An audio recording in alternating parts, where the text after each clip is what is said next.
Salut tout le monde! On espère que vous allez bien. Aujourd'hui, on se retrouve pour le début officiel de nos capsules de Noël. Oui. Dans le fond, notre gros projet de Noël cette année, c'est le projet de la boîte magique. Oui. Vraiment. Ça va être, en fait, on va vous expliquer de quelle façon on va procéder. Exceptionnellement, ce mois-ci, étant donné que c'est un mois très festif, familial, on a décidé de faire une capsule par jour pour faire en sorte que la magie de Noël soit dans vos maisons. Alors, on va débuter par la première activité qu'on vous propose pour débuter la boîte magique. Donc, bien évidemment, la première activité de la boîte magique, nous, dans le fond, ça se passe le 1er décembre. Oui. Donc, au réveil, le matin, on reçoit une boîte. Fait que, tu sais, ça peut être une boîte bien simple. Là, on voit un peu le reflet, mais c'est le genre de boîte que, des fois, on a reçu en cadeau l'année passée avec un cadeau de Noël. Ça s'achète au Dollarama, Walmart, Michaels, Winners, HomeSense. Tous les petits magasins, c'est officiel que vous allez trouver pour vraiment un petit prix, 2-3$ maximum.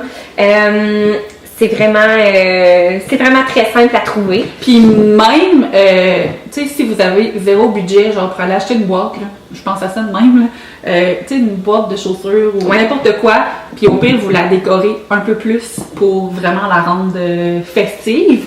Mais ouais, c'est super facile à trouver. Puis le concept, c'est que le premier challenge, je sais pas trop comment le mentionner autrement, mais le premier défi, le premier défi de Noël, c'est de décorer ta boîte magique. Donc c'est vraiment le genre de choses qu'on veut faire en famille. Le plus possible, c'est un peu le but de la boîte magique, d'encourager les moments en famille, de prendre le temps de célébrer puis de passer du temps avec nos enfants. Donc, on commence avec la première activité. Vos enfants recevront cette magnifique boîte dans laquelle ils trouveront des petits objets pour décorer. Donc, en même temps, on peut, pour les tout petits, parfois c'est plus difficile de décorer selon ce qu'ils préfèrent, selon ce qu'ils aiment. Donc, vous pouvez acheter des petits collants comme ça qu'on retrouve dans les mêmes magasins qu'on peut acheter notre boîte. Et ceci étant dit, ils vont pouvoir pratiquer leur motricité fine en collant. On a un exemple de sa boîte magique de l'année passée. Alors, nous autres, c'est celle-là, dans notre famille. Alors, moi, j'ai marqué la boîte magique de la famille Simard. Et donc, ma fille Sophia l'avait décoré l'an dernier avec plein de petits boutons, plein de petits brillants, des chapeaux de Noël, on a même des petits sapins. Vraiment très simple. Vous pouvez utiliser du papier de soie, vous pouvez utiliser de la feutrine, du papier d'emballage de Noël, tu sais, au pire des crayons feutres, de la peinture, peu importe, des brillants. Les brillants, c'est toujours très populaire. Alors, votre enfant peut décorer sa boîte magique. Et si vous avez plusieurs enfants, ça va être vraiment cool parce que ça va travailler leur travail d'équipe. Le partage, attendre son tour. Exactement. Donc, toutes des belles valeurs que c'est vraiment important dans la vie de tous les jours. Non, pas seulement pendant le temps des fêtes. Ouais. Alors, vous invitez votre enfant ou vos enfants à décorer leur boîte magique. Celle-ci sera utilisée tout au long du mois de décembre pour découvrir l'activité du jour. Puis, dans le fond, ce que Stéphanie avait fait l'année passée, le matin du 1er décembre, elle avait fait la boîte magique avec ses filles. Puis, ce que tu disais, c'est qu'ils étaient allés faire dodo, donc ils ont fait leur sieste pendant la journée. Et pendant la sieste, ce que tu as fait, c'est que tu as comme enclenché la deuxième activité. Exact. Donc, il y a comme deux activités le 1er décembre. Donc, la prochaine, c'est... Alors, j'avais mis, moi je vous donne mon petit truc parce que je trouve ça vraiment pratique. Alors, j'ai mis toutes mes activités dans des sacs Ziploc, comme ça, qui sont numérotés. Alors, ça, c'est la première journée. Donc, j'ai mis un petit 1 dans le coin pour vraiment pas me tromper. Je trouve ça vraiment important que tout soit vraiment organisé et préparé d'avance parce que on est des mamans, on est des travailleuses, ou des travailleurs. On est occupé. On est occupé. Oui. Donc, des fois, ça se peut qu'on a des grosses fins de semaine, on a des grosses soirées, on est en retard, il y en a un qui est malade, blablabla.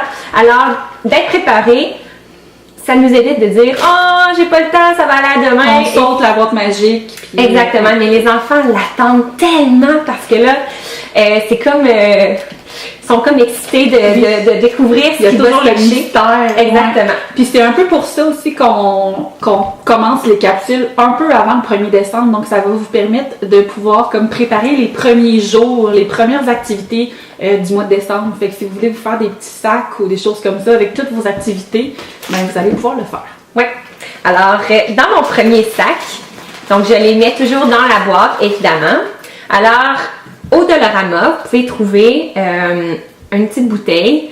Alors, c'est du brillant doré qu'il y a dans la petite bouteille. Ça se vend comme ça, c'est tout fait.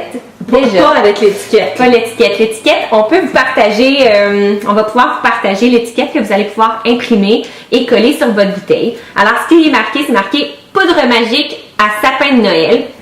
Et il y a des directives en arrière. Saupoudrez la poudre magique sur le sapin. Attendez toute une nuit et tadam! Alors, la base d'un sapin étant la fameuse cocotte. Vous la mettez dans la boîte magique. Une cocotte comme ça. Dans le fond, ce que tu avais fait, oui, tu avais. On perd un chapeau. Alors, on met la cocotte dans la boîte et donc j'amène l'enfant à, en fait, on lui lit les directives et donc l'enfant va pouvoir saupoudrer délicatement. Donc c'est vraiment cool parce que c'est comme des petits trous. L'enfant va pouvoir saupoudrer la cocotte. Pas besoin de le vider au complet. Donc réutilisable pour l'an prochain. Ouais. Vraiment cool.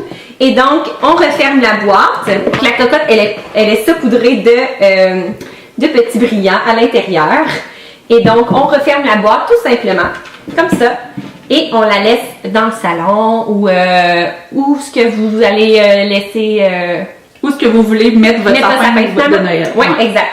Donc, le lendemain matin, tadam, un sapin, mais un sapin pas décoré. Donc, juste le sapin de monter. Le sapin vierge. Exactement. Rien sur le sapin. Un sapin plate, là. Oui, exact. Donc, la cocotte aura poussé un merveilleux sapin. Voilà. Je trouve ça tellement le fun.